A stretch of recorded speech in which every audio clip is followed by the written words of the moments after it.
So, in previous vignettes, I was talking about the symbolic language that is written onto a Motanka. Motanka is also made in a symbolic language, although it may not be as obvious.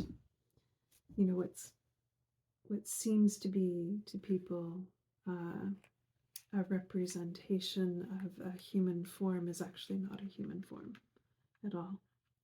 This is, a Motanka is a form of Mother Earth. Right now, I'm making a pattern on the chest of the Motanka, and the pattern on the chest is an X. An X is called an earth cross. So the Motanka is made up of different crosses. One of them is a solar cross. So on the face, you see in the very center, the lightest color, that's made as a solar cross. A solar cross looks like a plus sign. The body of the Motanka also, in this case, is not quite a plus sign because the arms are a little bit higher, but still maintains that same idea, so that this shape and this shape is a representation of the tree of life. And what that means is that energies come in from the cosmos, energies reach also into and up from the underworld, in the sort of roots of the tree. This is like the branches and the leaves of the tree. Here, this is where we meet the earth.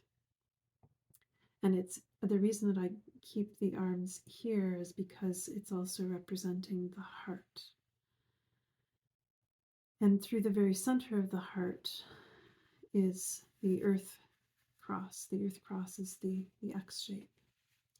The earth cross represents kind of liminal space. Liminal space is like the in-betweens of realms. So you can see that the Motanka embodies, is embodiment of this symbolic language. The face generally does not have any human features. The reason for that is that it is thought that if the Motanka were to have human features, that it would either capture the spirit of the one who makes it, or capture the spirit of the one who caretakes for it, or potentially become its own inspirited being. But this is supposed to be a vessel. It's a vessel for ancestral wisdom, ancestral spirit.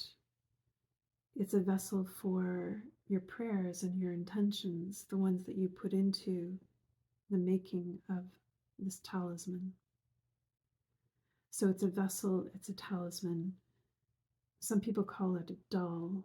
It's actually not technically a doll, it's a talisman.